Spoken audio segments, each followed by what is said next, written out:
प्रिय विद्यार्थियों, आज का जो अपना विषय है वो है चिक एम्ब्रियोलॉजी का ही मुर्गी के अंडे का परिवर्धन।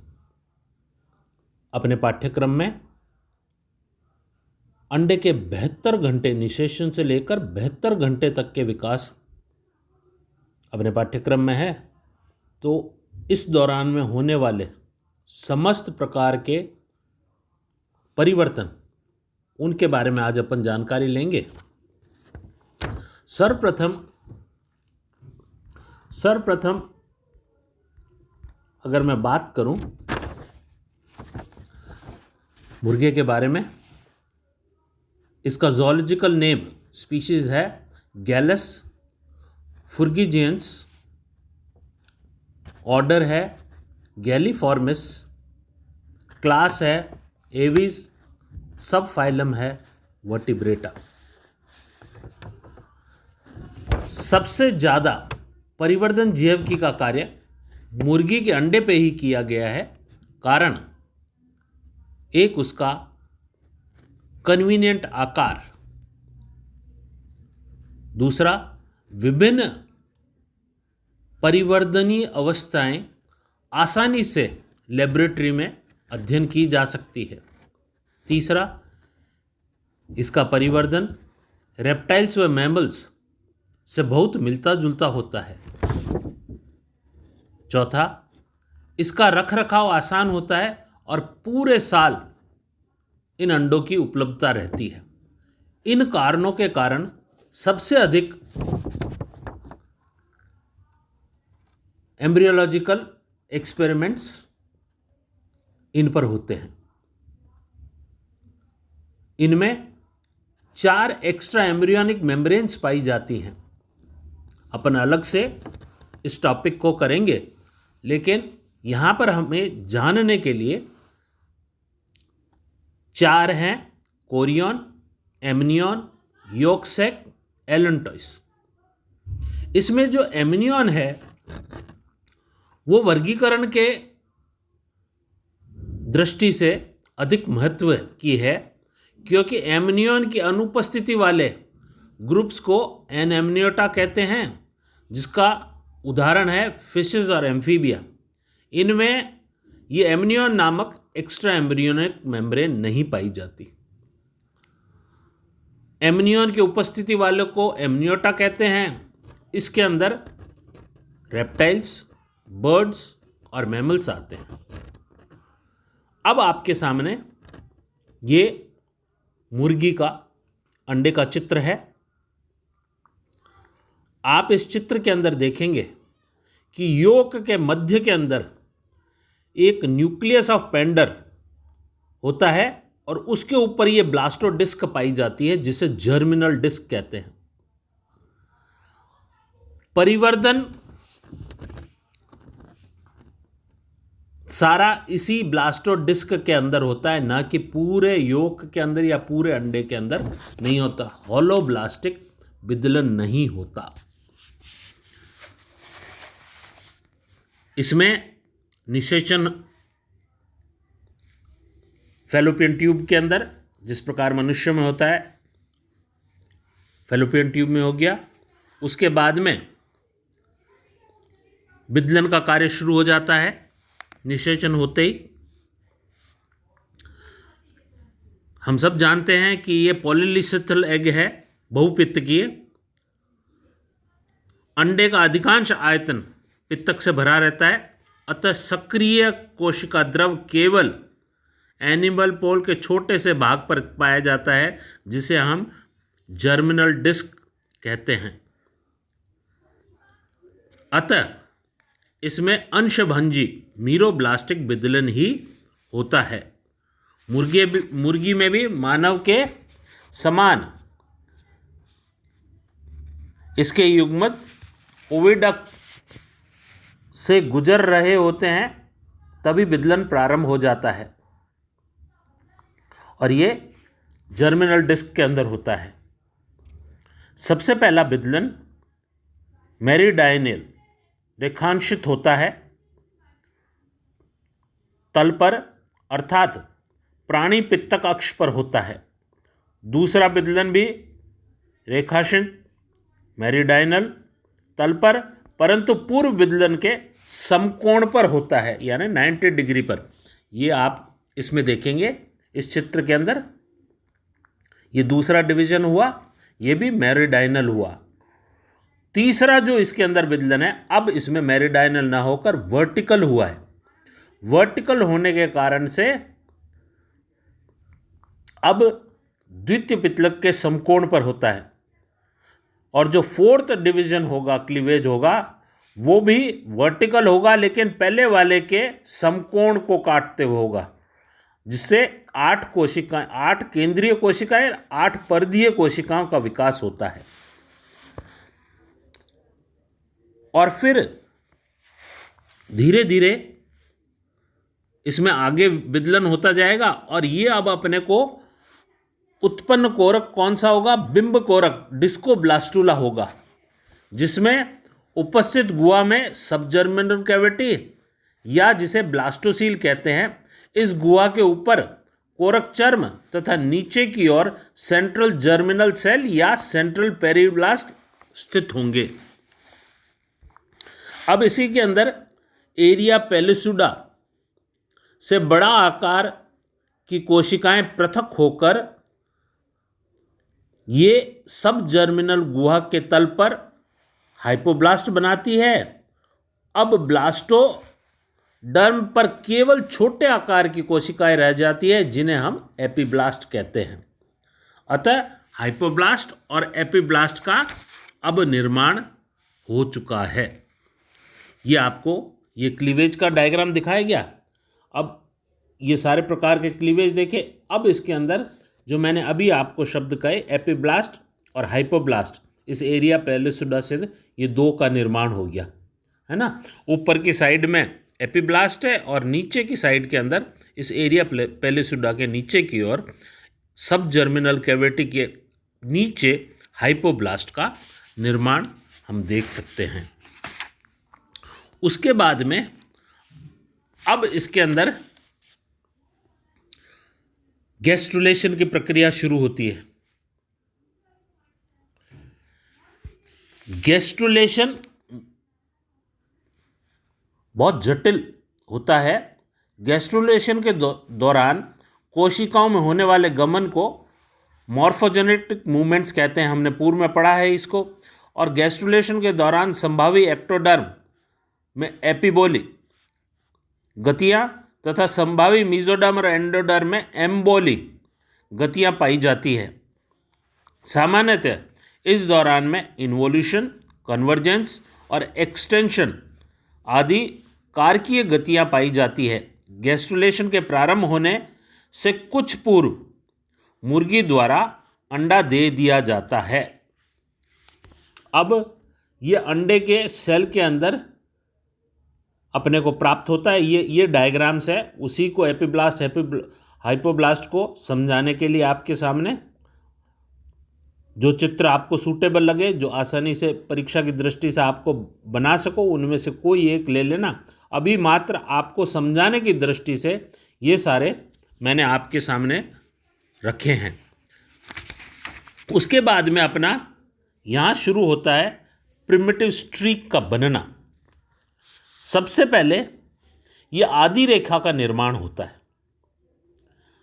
ये आदि रेखा आप देख रहे हैं, ये धीरे धीरे ये अपना शेप ले रही है। ये शेप लेते लेते अग्र इसका हिस्सा, इसको कहते हैं हैंसन्स नोड। हैंसन्स नोड की या हैंसन की गांठ एक विशिष्ट कारकों का श्रवण करती है। ये कारक प्रोटीन प्रकृति के होते हैं।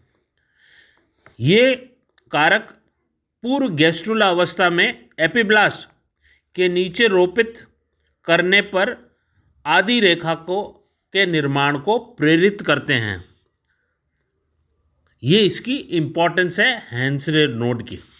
अब इसी प्रिमिटिव स्ट्रीक के चारों तरफ आप देखेंगे कि सोमाइट्स का निर्माण होना शुरू होता है।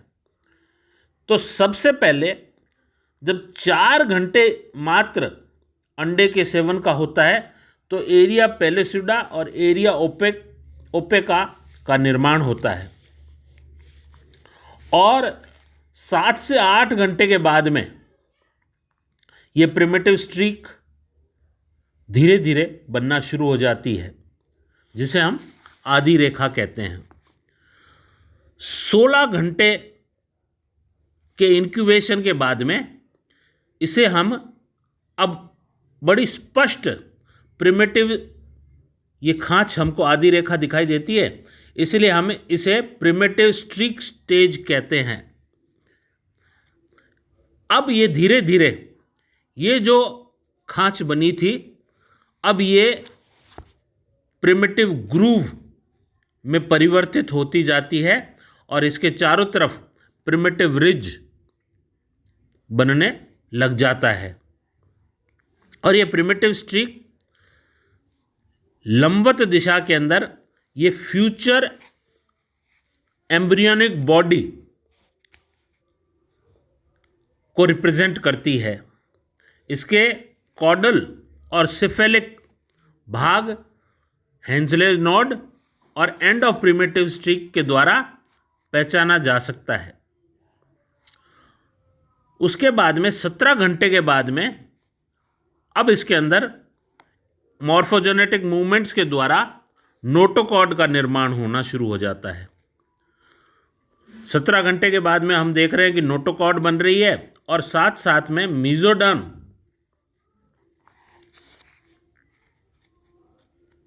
दोनों तरफ एक्टोडर्म के साथ बनना शुरू हो गई।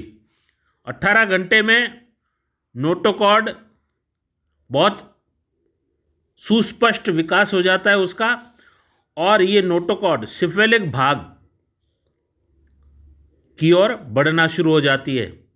इसलिए इस अवस्था 18 घंटे वाली अवस्था को हम कहते हैं हेड प्रोसेस स्टेज।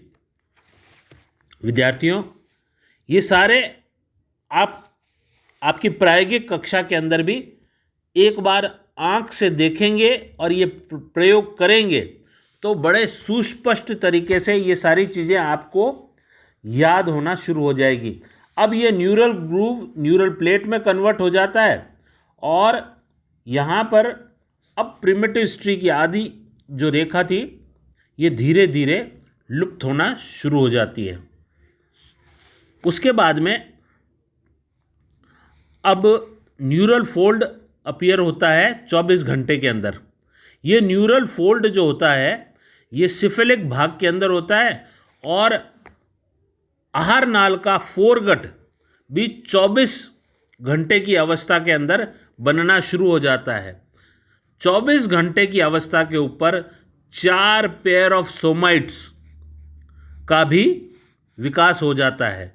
तो अपने पाठ्यक्रम के अंदर जब स्लाइड देखेंगे उसके अंदर अपन 24 घंटे की स्लाइड को पहचानने के लिए इसमें उपस्थित 4 वो सोमाइट्स है, उनके आधार पर कितने सोमाइट्स के जोड़े हैं उनके आधार पर अपन पहचान करते हैं। उसके बाद में 28 घंटे के अंदर अब ये न्यूरल फोल्ड जो था वो फ्यूज़ होकर न्यूरल ट्यूब बना लेगी और अब यहाँ पर मस्तिष्क का भाग हेड रीजन है वो ब्लास्टोडर्म से फ्री हो जाता है और 3 प्राइमरी ब्रेन वेसिकल्स जिनको हम प्रोसिफेनॉल फोर ब्रेन, मीजनसिफेनॉल मिड ब्रेन और रोम्बोसिफेलॉन हाइंड ब्रेन सुस्पष्ट देख सकते हैं। यहाँ पर जब ये 28 घंटे का होता है तब इसके अंदर 8 पेयर ऑफ सोमाइट्स पाए जाते हैं। अब उसके बाद के अंदर 33 घंटे का जब होता है तो 33 घंटे के अंदर हम पाते हैं कि उसके अंदर ये जो मैंने अभी ग्रूव्स और सारी सोमाइट्स के बारे में आपसे चर्चा की, अब अपन 33 घंटे की बात कर रहे हैं जो F वाला है। अब 33 घंटे के अंदर आप देखेंगे कि इसके अंदर सेंट्रल नर्वस सिस्टम और सर्कुलेटरी सिस्टम का निर्माण शुरू हो जाता है और इसमें आप हार्ट का बनना भी इसके अंदर शुरू हो जाता है और 12 पेयर्स ऑफ सोमाइट्स यहाँ पर आ जाते हैं। इसमें मिड रीजन ऑफ हार्ट ये डायलेटेड हो जाता है और थोड़ा सा राइट दिशा की ओर बेंड हो जाता है। इसमें प्रिमिटिव स्ट्रीक बहुत छोटी हो जाती है क्योंकि न्यूरल ट्यूब अब धीरे धीरे बड़ी होनी शुरू हो गई है। उसके बाद में आता है अगला स्टेज है 48 आवर्स वाला। इसमें अब धीरे से आप देखेंगे इस डायग्राम की ओर कि अब ये जो एम्ब्रियो है ये घुमाव इसमें आना, अब ये सीधा नहीं रहा, इसमें क्रेनियल फिक्सचर और टॉर्शन जिसे कहते हैं वो इसके अंदर धीरे धीरे आना शुरू हो गया।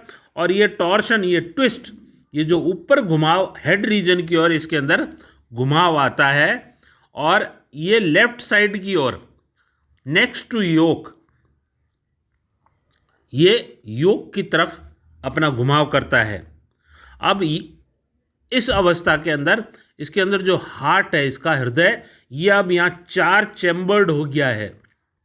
इसके अंदर ऑप्टिक वेसिकल का निर्माण हो गया है, ऑडिटरी पिट इसके अंदर दिखाई दे रही है, ऑप्टिक कप दिखाई दे रहा है, इसके अंदर लेंस दिखाई दे रहा है अपने को, और इसके अग्र से पश्च भाग की ओर देखते हैं तो ये डायग्राम के अंदर ही सारी चीज़ें आपको सुस्पष्ट है कि इसके अंदर क्या क्या हो गया। यहाँ पर अब 19 पेयर ऑफ सोमाइट्स अपने को यहाँ पर दिखाई देते हैं। आखिरी है अपना 72 घंटे का। प्रिय विद्यार्थियों, जो ये एच वाला अपना डायग्राम है, इस डायग्राम की ओर देखेंगे तो अब आप पाएंगे कि ये जो भ्रूण है इसने अपने आप को 90 डिग्री के कोण पर मोड़ लिया है। अग्रसिरा इसका सिफिलिक रीजन, ये टॉर्शन इसका 90 डिग्री का एंगल लिए हुए है और यहाँ पर इसका टॉर्शन पूरा कंप्लीट हो गया है। यहाँ पर विसरल आर्चेस डेवलप हो चुके हैं, इसके अंदर मैंडिबुलर आर्चेस इसके अंदर सुस्पष्ट हो जाते हैं। इसके अंदर नेजल पिट्स के छिद्र अपने को दिखाई देते हैं। इसके साथ साथ उपांगों के रेड्यूमेंट्स, प्रारंभिक उभार उपांगों के भी अपने को दिखाई देते हैं। और इसके आँख,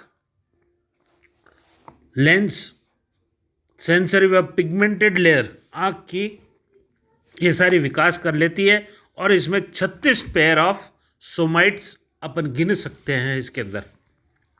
तो इस प्रकार ये पूरा अपना मुर्गे के अंडे का शुरू से निषेचन से लेकर 72 घंटे तक के इंक्यूबेशन का ये पूरा आज अपन ने अध्ययन किया है।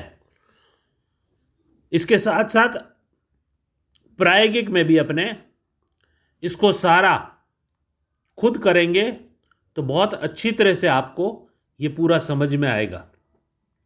आज इतना ही, धन्यवाद।